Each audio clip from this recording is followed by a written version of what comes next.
segunda-feira sem entender. Talvez você esteja vivendo um momento difícil, que você também está preocupado sem entender, mas eu quero te desafiar nesse momento de intercessão. Você relembrar aquilo que Deus já fez por você. Esse Deus que é capaz de transformar toda e qualquer situação da tua vida. Então, se você está com o seu coração angustiado, algo preocupando você, queria pedir para você se colocar em pé nesse momento. Nós vamos orar pela sua vida para que esse Deus possa trabalhar na tua vida de uma maneira especial, como tem trabalhado na minha vida, especialmente durante essa semana. Então, quero convidar você a se colocar em pé e nós vamos orar pela tua vida. Vamos orar? Senhor Deus e Pai, nós te agradecemos, Senhor, pela oportunidade que nós temos de vir à tua casa, Senhor.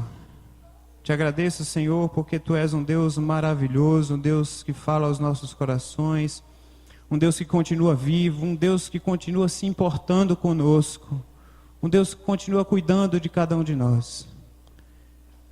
Ó Pai, perdoa-nos, porque na nossa pequenez, na nossa limitação, a gente muitas vezes não consegue entender.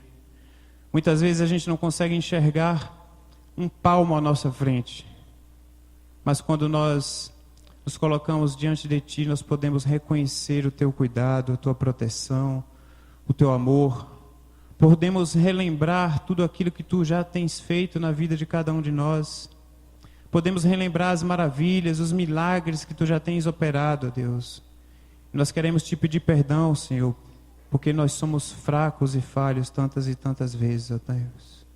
Trabalha, ó Pai, de uma maneira especial em cada vida aqui nessa noite, de uma maneira especial em cada coração, de uma maneira especial na vida daqueles que estão preocupados, estão angustiados, estão sofrendo, estão sem entender algum determinado tipo de situação, ó Deus. Trabalha, Senhor, cura, entra com providência, ó Pai, em nome de Jesus. É isso que eu te peço e te agradeço, desde agora e para sempre, com o perdão dos nossos pecados. Amém. Os irmãos podem se assentar.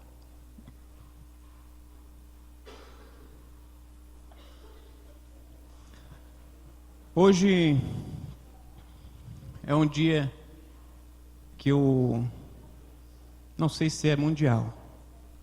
Essa informação realmente eu não pesquisei. Mas é um dia que, comercialmente falando, né, eu sempre falo que realmente esta é uma verdade, né, é um incentivo maior, é um incentivo comercial. Mas hoje é um dia que, o segundo domingo do mês de agosto, é comemorado algo especial. E é algo que fala ao meu coração. Hoje, né, eu posso falar de algo que, como pai, a gente pode sentir essa verdade de uma maneira profunda. Hoje é comemorado o Dia dos Pais. É interessante a gente parar para pensar em lições, em características de um amor paterno. Porque a gente sempre para pensar no amor da mãe, no amor incomparável da mãe. E hoje eu quero compartilhar com os irmãos algumas lições que está na minha parábola predileta, a parábola que eu sempre trago mensagem e não vai ser diferente hoje. Mas para ficar um pouco diferente, eu vou ler na Bíblia a mensagem, a Bíblia com a linguagem contextualizada, com a linguagem atual, uma linguagem direta. Então é a parábola do filho perdido, Lucas 15, a partir do verso 11, que diz o seguinte, você pode acompanhar ou ouvir. Ele contou outra história, Jesus, contou outra história. Um homem tinha 2 filhos.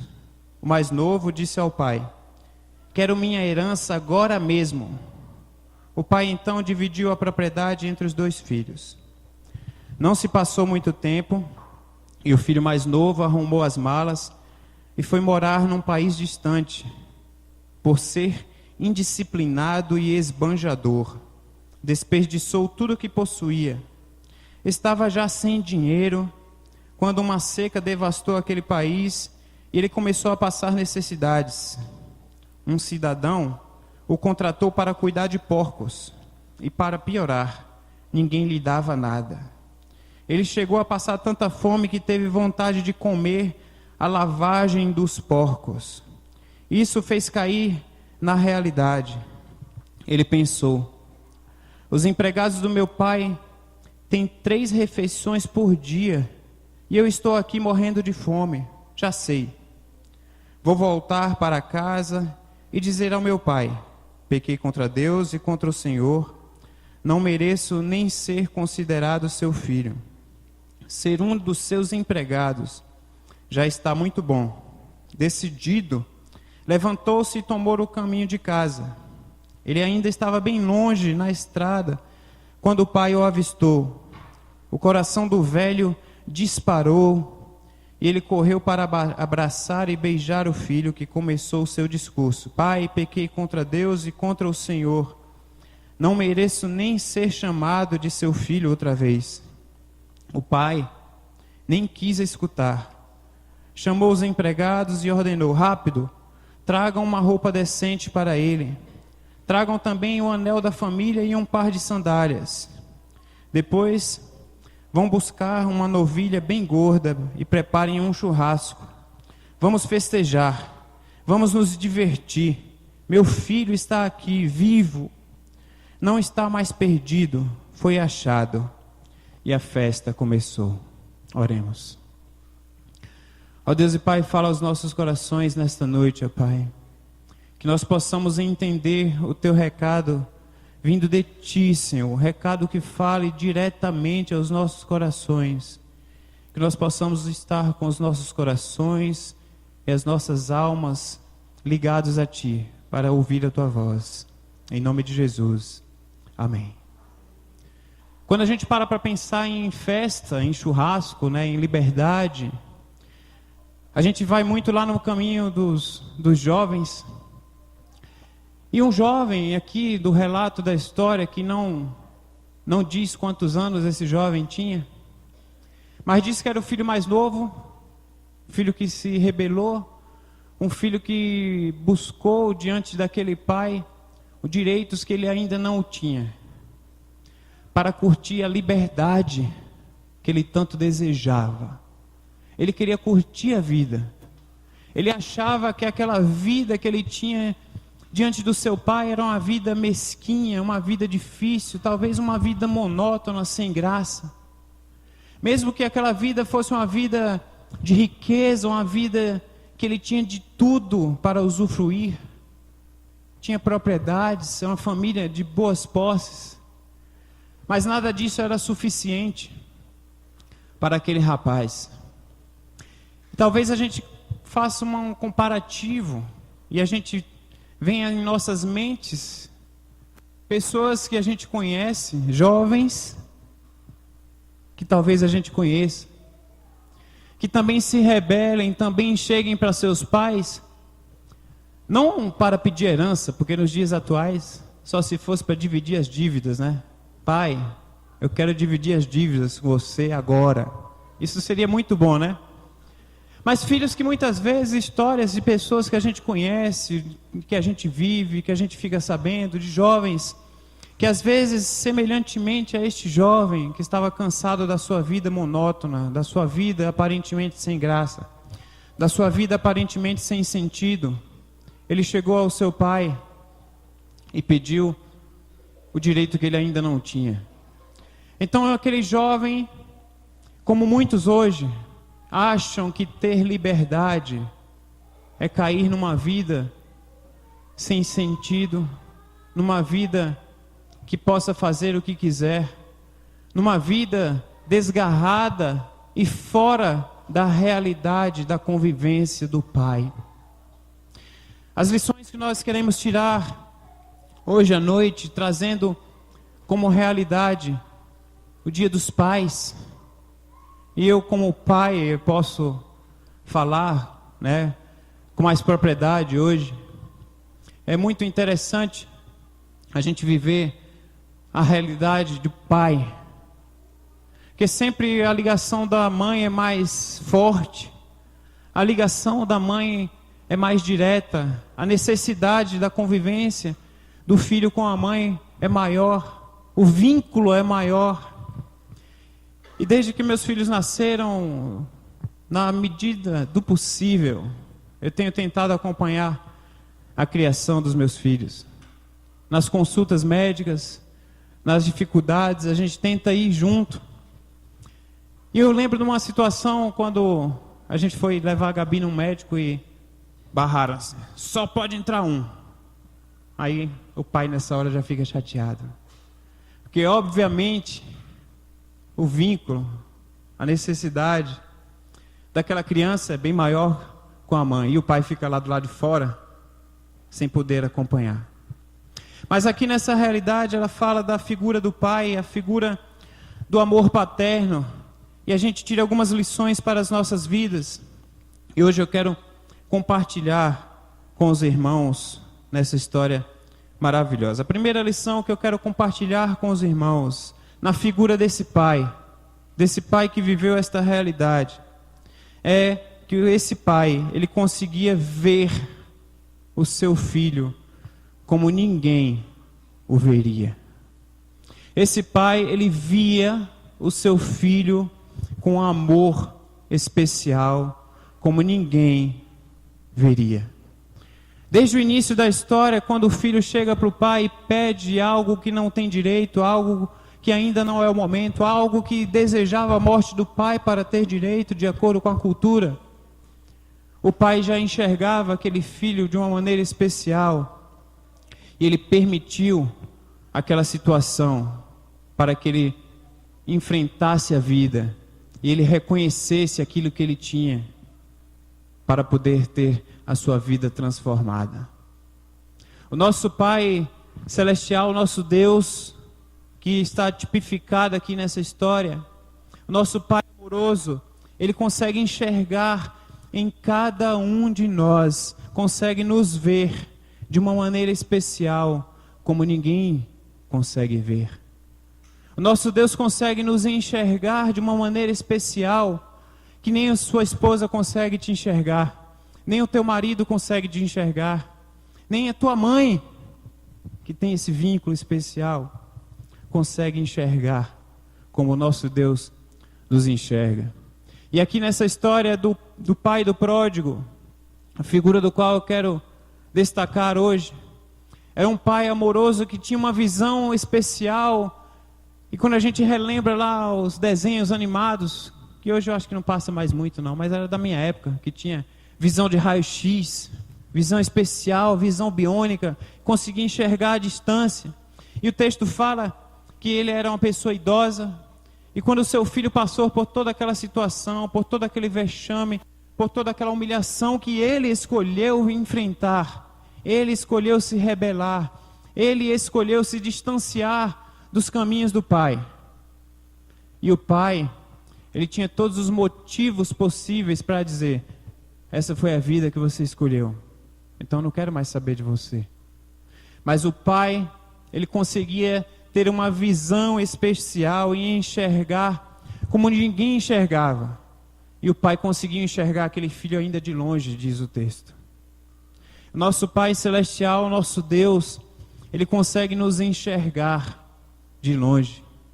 Ele consegue, através da sua visão especial, enxergar as necessidades que cada um de nós temos a enfrentar. Antes mesmo que nós abrimos as nossas bocas, antes mesmo de nós nos colocarmos diante dele, o nosso Deus já consegue reconhecer as necessidades de cada um dos seus filhos.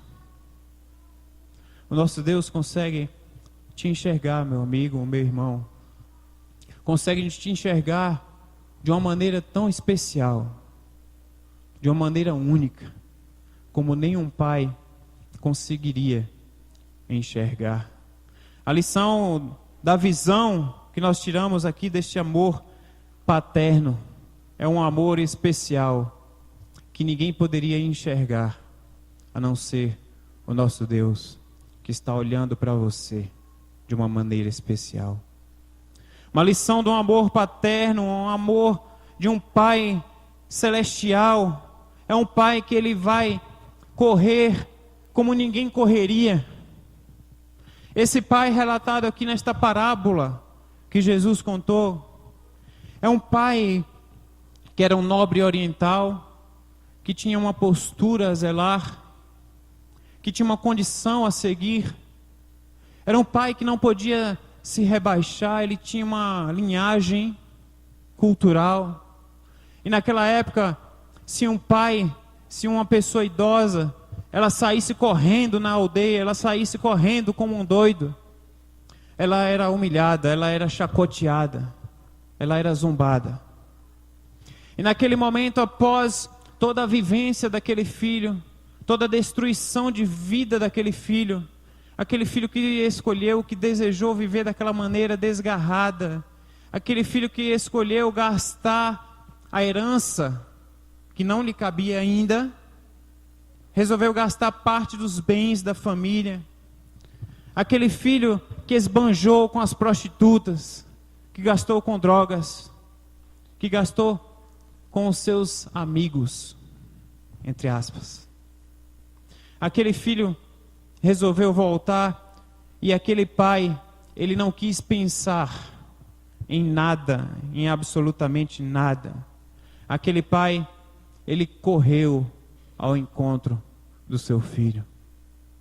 Aquele pai, assim como o nosso Deus, nos momentos que a gente precisa, nos momentos que o nosso coração está aflito, nos momentos de tribulação, aqueles momentos que todos nós vivemos, inclusive a pessoa que vos fala, todos nós, não é privilégio de vocês, também é privilégio meu de viver a tribulação. É engraçado, não parece ser irônico a gente falar que é privilégio, mas a palavra de Deus fala que a gente tem que se alegrar nas tribulações. Então é privilégio mesmo, porque a gente tira lições depois que a gente passa pela provação. E o nosso Deus é um Deus que ele corre ao nosso encontro quando a gente está enfrentando essa tribulação, quando a gente está enfrentando esse problema, quando a gente está enfrentando essa realidade que a gente não vê solução, e talvez pelo nosso distanciamento com o Pai, talvez a gente tente até ensaiar um discurso, talvez a gente tente até quebrantar o nosso coração, mas o nosso orgulho não permite, a nossa realidade não permite, a nossa necessidade não permite, porque a gente não consegue pedir perdão ao nosso Pai. Mas quando a gente consegue quebrantar o nosso coração e buscar a esse Pai, a esse Deus, Ele consegue e Ele está sempre disposto a correr ao nosso encontro. Esse Deus que nós professamos, meus amigos, meus irmãos, é um Deus que Ele nos prometeu que estaria conosco todos os dias. E assim é uma grande realidade através dessa promessa. É um Deus que corre continuamente ao nosso encontro. É um Deus que não pensa como aquele pai não pensou, que talvez ele fosse se rebaixar, talvez ele fosse mudar a sua situação, a sua condição, talvez as pessoas fossem julgar. Mas o nosso Deus, Ele está sempre disposto a correr ao nosso encontro para mudar a situação da nossa vida. Mudar a situação da nossa vida daqueles que estão dispostos a querer mudança. Porque esse rapaz, esse filho mais moço, que pediu a sua herança, ele se arrependeu. Ele esteve disposto a querer mudar, para poder chegar nessa etapa, nesse cenário do encontro com o Pai. O nosso Pai, nosso Deus, Ele está disposto a correr ao nosso encontro, quando nós estivermos dispostos a nos arrependermos e voltarmos para Ele. O nosso Pai Celestial, o nosso amor paterno que nós temos aqui no nosso Deus, é um Deus que Ele está disposto a amar o Filho como ninguém amaria. Aquele pai, ele não conseguiu ter palavras, diferente do filho que foi ensaiando um discurso, foi martelando aquele discurso em sua mente. foi ensaiando continuamente, talvez pegando o ônibus de volta, talvez pegando o metrô, talvez pegando um jumentinho, talvez caminhando. Mas ele foi de volta ao encontro do seu pai, com aquele discurso martelando em sua mente continuamente. Mas quando o pai o avistou de longe, aquele pai, ele tinha condições de amar o filho como ninguém amaria, assim como o nosso Deus, ele está disposto a nos amar como ninguém tem condições de nos amar. Aquele pai, ele não conseguiu ter palavras para designar aquele momento. O filho ensaiou um discurso, mas o amor do pai era um amor tão grande, era um amor tão sem medida, é um amor tão incomparável, que ele resolveu agir. Ele resolveu agir ao encontro do seu filho. Então ele calou a boca do seu filho, diante daquele discurso que ele tinha ensaiado. Ele fez com que o seu filho se aquietasse o seu coração. Ele resolveu chamar os empregados e falar: tragam a melhor roupa para vesti-lo. Que certamente depois do período grande, que também não está relatado qual foi ao certo período, mas um período grande distante da casa do pai, distante da família, distante do conforto, distante de tudo aquilo que ele tinha acesso e que ele ignorava, que ele se frustrava, que ele achava incompleto, que ele achava insuficiente, que ele achava monótono. Diante de toda aquela realidade, distante de toda a riqueza que ele tinha, ele se tornou um trapo humano. Ele se tornou uma pessoa diferente. Então o pai já decidiu buscar as melhores roupas para ele. O pai já chamou os empregados e decidiu trazer o anel da família, o anel que trazia a honra da família, que o valorizava, o reconhecia como a linhagem daquela família, que voltava a ter a autoridade sobre os seus empregados, como pertencente àquela família. O pai resolveu mandar buscar as sandálias para os seus pés, e o pai resolveu fazer aquele churrasco, como alguns de nós fizemos hoje no Dia dos Pais. Decidiu então celebrar aquela grande festa, aquela festa maravilhosa, aquela festa marcante, que Deus está disposto a realizar na vida de cada um de nós. Lições do amor paterno. Essa parábola nos traz grandes lições para as nossas vidas. E essa terceira lição aqui de amar o filho como ninguém amaria, é a maior lição que nós podemos ter do nosso Pai Celestial. Eu quero ler com você uma história contextualizada da história do filho pródigo. Essa história está relatada, talvez algum dos irmãos já tenha lido o livro chamado Maravilhosa Graça. E se você não leu, eu não estou ganhando para fazer propaganda do livro, mas vale a pena. Maravilhosa Graça, do autor Philip Yancey. Eu vou ler para os irmãos, eu queria que você prestasse atenção nessa história. Uma jovem fora criada em um pomar de cerejas na parte superior de Traverse City, no Michigan.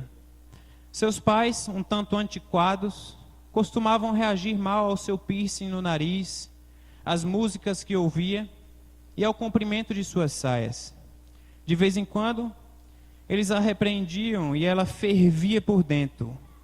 "Odeio vocês", gritou para o pai, quando ele bateu a porta do quarto dela depois de uma discussão. Naquela noite, a jovem realizou um plano que mentalmente já ensaiara dezenas de vezes.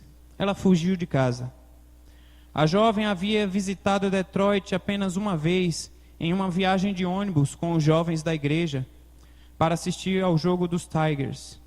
Os jornais de Traverse City descreviam em chocantes detalhes as gangues, as drogas e a violência na cidade de Detroit. Ela concluiu que provavelmente seria o último lugar onde seus pais a procurariam. Talvez na Califórnia ou na Flórida, mas não em Detroit. No seu segundo dia ali, ela conheceu um homem dirigindo o maior carro que já vira na vida. Ele lhe ofereceu carona, pagou-lhe um almoço e arranjou um lugar para ela ficar. O homem deu-lhes alguns comprimidos que a fizeram sentir-se melhor do que jamais se sentiria. Ela se sentiu ótima e concluiu: seus pais não permitiam que ela se divertisse. A boa vida continuou durante 1 mês, 2 meses, 1 ano. O homem, com o carrão, ela o chamava de chefe, ensinou-lhe coisas que os homens gostam. Sendo menor de idade, os homens lhe pagavam mais. Ela morava em um apartamento pequeno e podia encomendar o que precisava. Ocasionalmente pensava nos pais em casa, mas a vida deles lhes parecia tão chata e provinciana que mal acreditava que fora criada ali. Ela se assustou ao ver sua foto na embalagem de leite com os dizeres: vocês viram esta criança? Agora, porém, com o cabelo tingido de loiro e com toda a maquiagem que usava, ninguém a consideraria uma criança. Além do mais, a maioria dos seus amigos também fugira de casa e ninguém lhe dava com a língua nos dentes em Detroit. Depois de 1 ano, os primeiros sintomas incipientes da enfermidade apareceram e ela ficou surpresa com a crueldade do chefe. Hoje em dia, a gente não pode facilitar, ele rosna. Antes que a jovem percebesse, estava na rua sem um tostão. Ela ainda conseguia ganhar alguma coisa de noite, mas não lhe pagavam muito, e todo o dinheiro era usado para manter o vício. Quando chegou o inverno, ela se encontrava dormindo nas grades do metal do lado de fora de uma loja de departamentos. Dormir não é a palavra certa. Uma adolescente sozinha na noite em Detroit não pode nunca baixar a guarda. Estava com olheiras profundas. Sua tosse piorava. Uma noite ela se encontrava acordada, atenta ao barulho de passos. De repente, tudo ao seu redor pareceu diferente. Ela não se sentia mais como uma mulher do mundo. Sentia-se uma menininha perdida em uma cidade fria e assustadora. Começou a soluçar. Seus bolsos estavam vazios e estava com fome. Precisava de uma dose. Trêmula, encolheu as pernas debaixo dos jornais que empilhara sobre o seu casaco. Alguma coisa acionou uma série de lembranças e uma imagem preenchia sua mente. O mês de maio, em Traverse City, quando milhares de cerejeiras estão em flor, todas ao mesmo tempo, e ela via o seu cachorro correndo no meio das fileiras das árvores, em flor, atrás de uma bola de tênis. Deus, por que eu fugi? Ela disse para si mesma. E uma dor traspassa seu coração. Meu cachorro em casa come melhor que eu agora. A jovem estava soluçando e imediatamente percebeu que desejava voltar para casa, mais do que qualquer outra coisa no mundo. 3 telefonemas, todos caindo na secretária eletrônica. Nas 2 primeiras vezes, ela desligou sem deixar uma mensagem. Na terceira, porém, disse: papai, mamãe, sou eu. Estive pensando em voltar para casa. Estou pegando um ônibus e chegarei aí amanhã, lá pela meia-noite. Se vocês não estiverem me esperando, bem, acho que ficarei no ônibus e irei para o Canadá. Foram 7 horas de ônibus entre Detroit e Traverse City. Durante aquele tempo, ela percebia os erros no seu plano. E se os pais estivessem fora da cidade e nem tivessem ouvido a mensagem, não deveria ter esperado outro dia para poder falar com eles? E mesmo que estivessem em casa, provavelmente já a consideravam morta há muito tempo. Devia ter lhes dado um tempo para se recuperarem do choque. Seus pensamentos pulavam de lá para cá entre as preocupações e o discurso que estava preparando para o pai. Papai, sinto muito. Sei que estava errada a culpa não foi sua, foi minha. Papai, você pode me perdoar? Ela repetiu as palavras muitas e muitas vezes, com a garganta apertada, enquanto as ensaiava. Nos últimos anos, não havia pedido perdão para ninguém. O ônibus estivera andando com as luzes acesas desde Bay City. Floquinhos de neve batem no calçamento desgastado por milhares de pneus, e o asfalto exala vapor. Ela havia esquecido como a noite é escura lá fora. Um servo cruzou a estrada como uma flecha e o ônibus deu uma guinada. De vez em quando, aparecia um outdoor ao lado da estrada. Uma placa indicava quantos quilômetros faltavam até Traverse City. Oh, Deus! Quando o ônibus entrou na rodoviária, os freios sibilando em protesto, o motorista anunciou no microfone: 15 minutos, pessoal. É tudo quanto vamos gastar aqui. 15 minutos para decidir a sua vida. Ela se examinou em um espelhinho, alisou o cabelo, limpou o dente manchado de batom, olhou para as manchas de fumo nas pontas dos dedos e ficou imaginando se os pais iriam perceber, se estivessem lá. A jovem entrou no saguão sem saber o que esperar. Nenhuma das milhares de cenas que passaram por sua cabeça a prepararam para aquilo que viu. Ali naquele terminal de ônibus, nas paredes de concreto e cadeiras de plástico de Traverse City, em Michigan, estava um grupo de 40 parentes, irmãos e irmãs, tios e primos, uma avó e uma bisavó para recebê-la.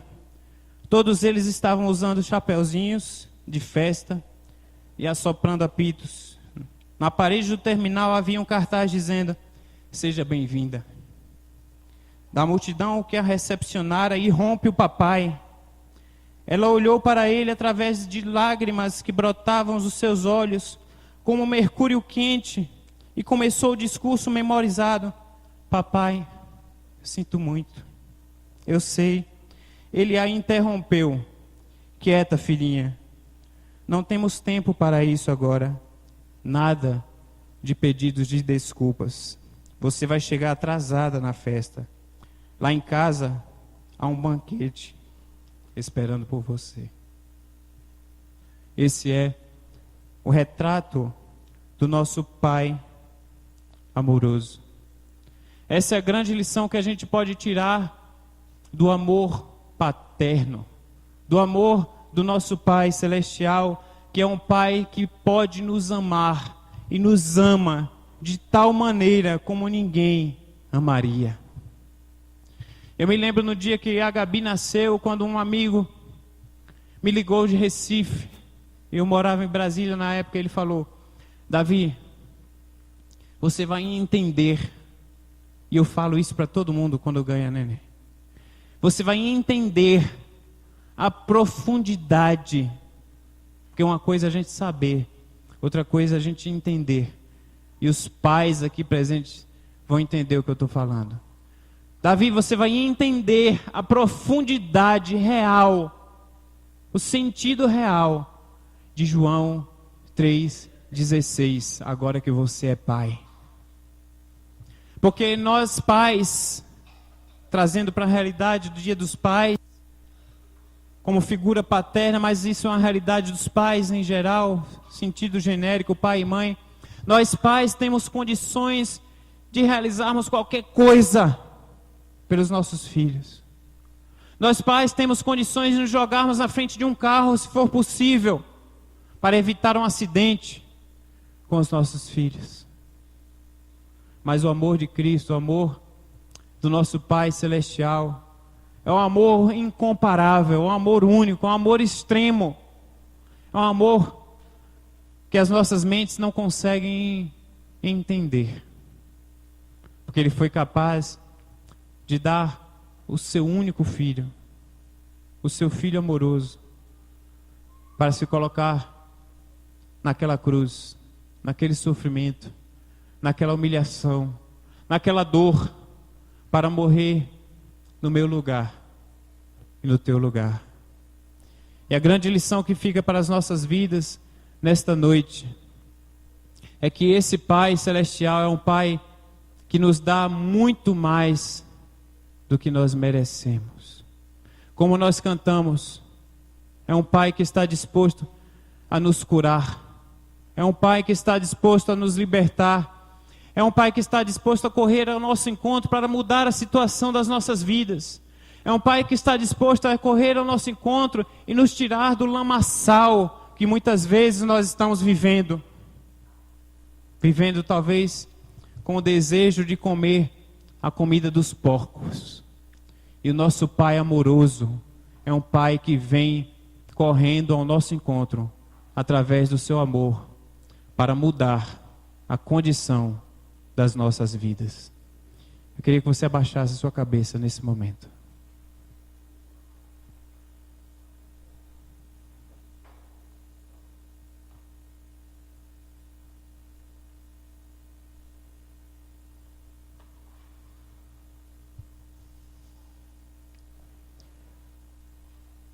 Esse nosso Deus, o Deus que nós professamos, o Deus que nós um dia, a maioria aqui teve a oportunidade de entregar a sua vida a Ele. Esse Pai amoroso, esse Pai único, é um Pai que nos criou com o objetivo das nossas vidas serem usadas para o louvor da sua glória. E a canção que nós vamos repetir, ela fala que louvar a esse Pai é bem mais do que nós merecemos. Ir de encontro a esse Pai é bem mais do que tudo aquilo que nós merecemos, de acordo com as nossas condições, com as nossas limitações, com as nossas fraquezas. Porque esse Pai, Ele tem condições de nos curar. Esse Pai, Ele tem condições de correr ao nosso encontro e modificar a situação das nossas vidas. Esse Pai, Ele tem condições de estabelecer um renovo na vida de cada um de nós. Eu queria que você cantasse essa música nesse momento como uma oração, como um desejo profundo, um desejo de cura, um desejo de recomeço, um desejo especial para a tua vida.